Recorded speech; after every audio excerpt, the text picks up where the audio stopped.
Good morning, everyone. Here today, once again, we are here to discuss the new topic, as you can see on the screen, measurement of morale. So, how can you measure morale?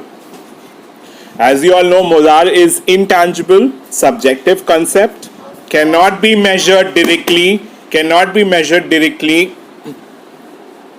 Employees are reluctant to express their true attitudes towards the work and management. So ultimately, there are some methods to measure the morale. Let's look on to the method. This is one of the methods shown to you, observation method. What happened? The managers actually observe how the employee is behaving, how the employee is talking, what are his gestures, his behavior. Everything is noted. That means the manager is very keen towards all this, and anything away from the normal, if he sees, then that requires a remedial action.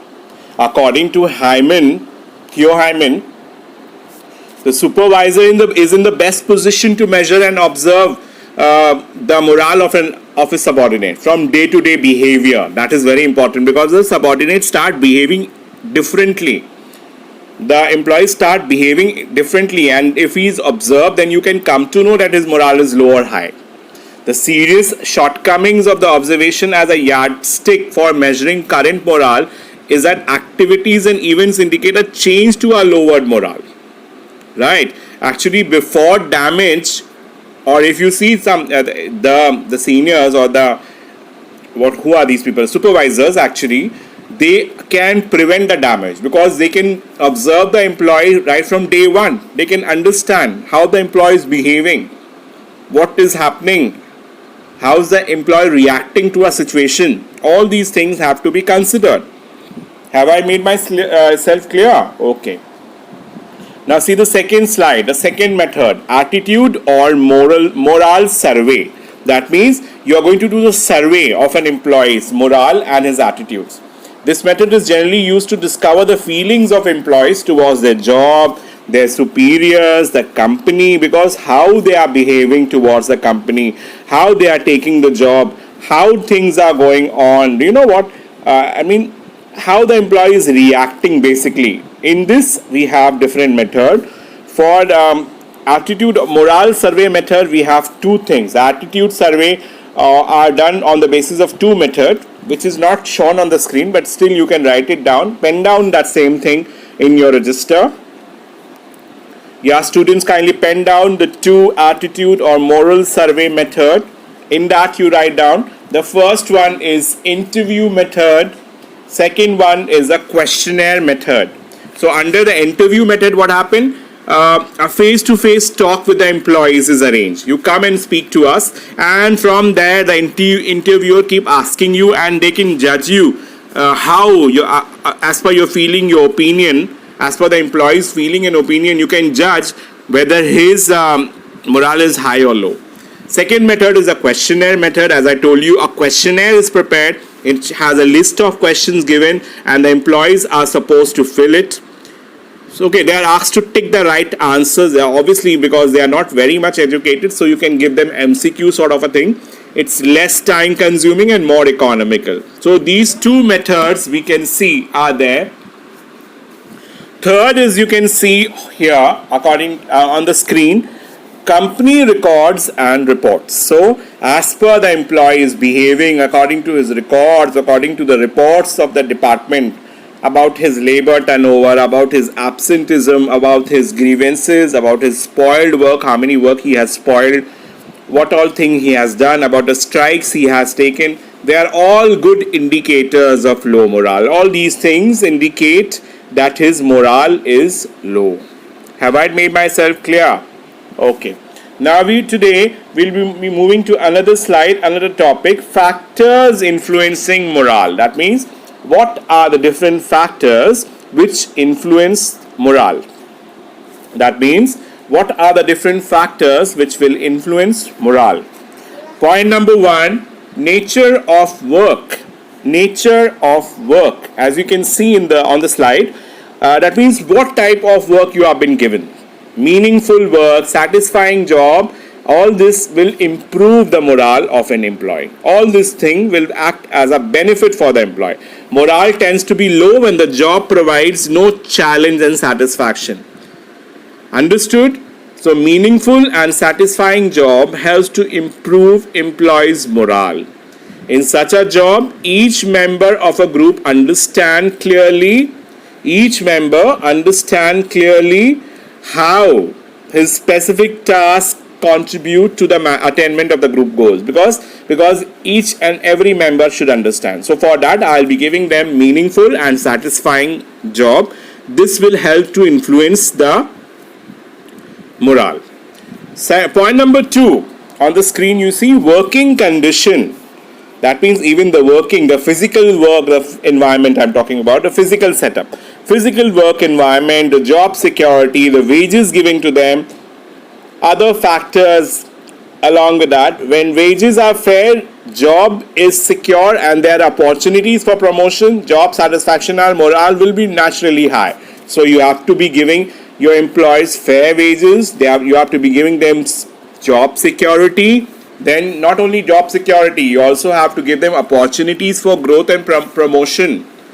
And then if you do all these things, then your employees' job satisfaction and morale will likely to be higher. If you are not doing them, then they will not be higher. Next point is supervision. There's an error in the spelling. In the printing you can see it is supervision, S-U-P-E-R. So that's an error in the printing. No problem, you can overcome that. Supervision means what? Competent, dependable and fair-minded leadership can build and maintain high morale. Such a leadership can win the confidence of employees through sympathetic and friendly behavior. Because you know what happened, the supervisor have to be little more friendly and sympathetic, because he has to sympathize. Lines of authority and responsibility should be clear, because when you are speaking, the communication system is effective only when you are having a clear line of authority. Right. The next point, interpersonal skill or interpersonal relations.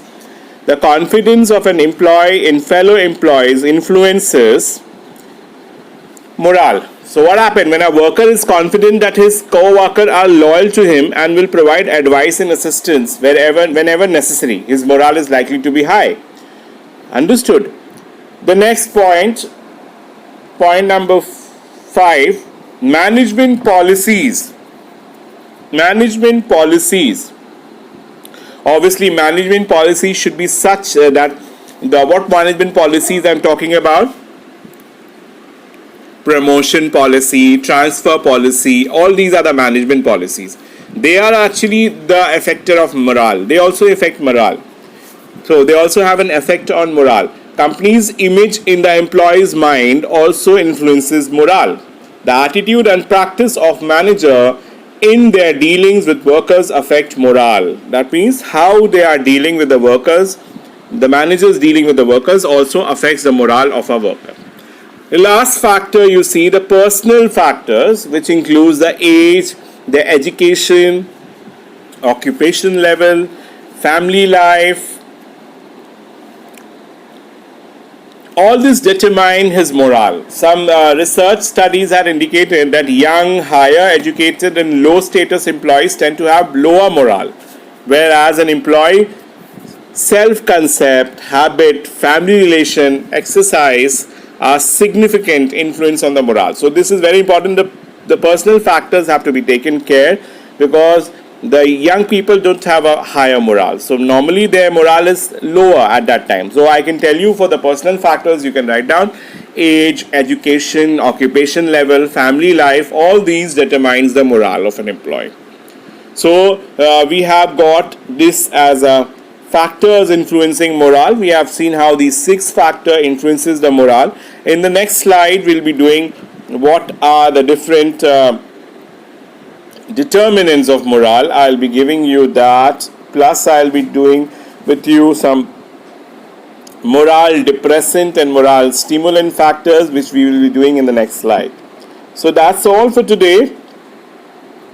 In the next class, we'll be doing, as I told you, these slides.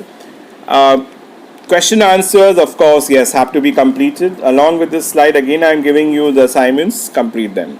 Actually, these assignments are nothing. The same questions which you are having, if you will do after finishing the entire lesson and then doing the entire question answers, it's better to do it 2, 3, no, after each slide. So that is more easier rather than going for the entire thing together.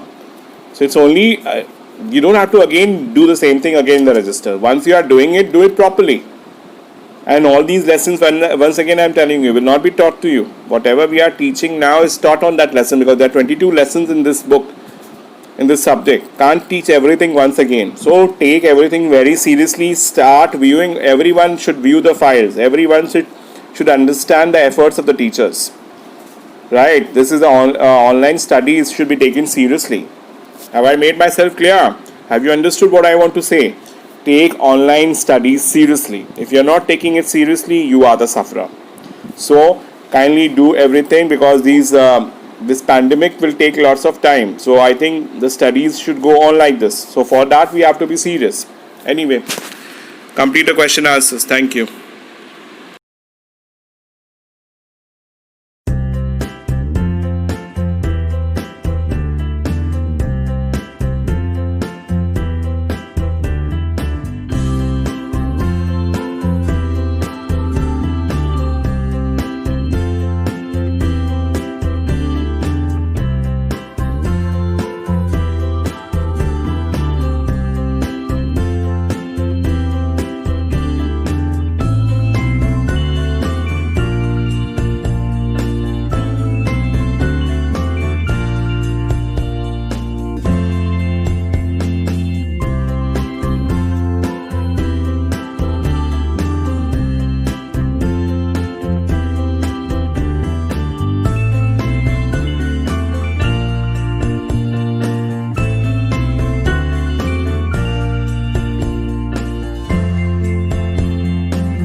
Employee morale. Factors. There is a confusion over the term morale. Some consider the morale and job satisfaction are same, whereas others make a distinction between the two terms. Some consider morale as a group phenomena and others consider it as an individual factor. There are several views expressed relating to the term morale as stated below. John Newstrom and Keith Davis state that morale is the general term used to describe overall group satisfaction. Therefore, morale is a group phenomena. Webster's dictionary defines the term morale as the mental condition with respect to courage, discipline, confidence, enthusiasm, willingness to endure hardship, etc. within a group, in relation to a group or within an individual. Thus, according to Webster's dictionary, morale can be group factor or individual factor. Edwin Flippo states morale as a mental condition or attitude of individuals and groups which determine their willingness to cooperate. Dalton E. McFarland states morale is basically a group phenomena. It is a concept that describes the level of favorable or unfavorable attitudes of employees collectively to all aspects of their work, the job, company, their task, working conditions, fellow workers, superiors, and so on. Factors influencing morale. Image of the organization. The image of the organization greatly influences the morale of the employees. Generally, the morale of employees is reputed organizations such as TCS, P&G, Infosys, Nestle, etc. is high, as such companies enjoy good reputation in the domestic market as well as international market. The employees may feel a sense of pride for working in highly reputed organizations. The goals of the organizations. The goals of the organizations greatly influence the attitude of the employees. If the goals set by the management are worthwhile, useful, and acceptable, then workers develop positive feelings towards the job and the organization. Likewise, a clear structure with well defined duties and responsibilities encourage people to work with confidence. Quality of superiors. The quality of superiors has a strong influence over the morale of the workforce. Good relationships, equitable remarks, and recognition positively influence morale. Workers feel comfortable when they work under a caring leader rather than working under a dictator or a dominating leader. Nature of team members. Positive attitude of co-workers has a direct effect on the morale of the team members. Generally, people do not like to work with someone who is cribbling all day long, criticizing others, and talks bad of the organization. Such a negative person can make each work day an unpleasant experience for others.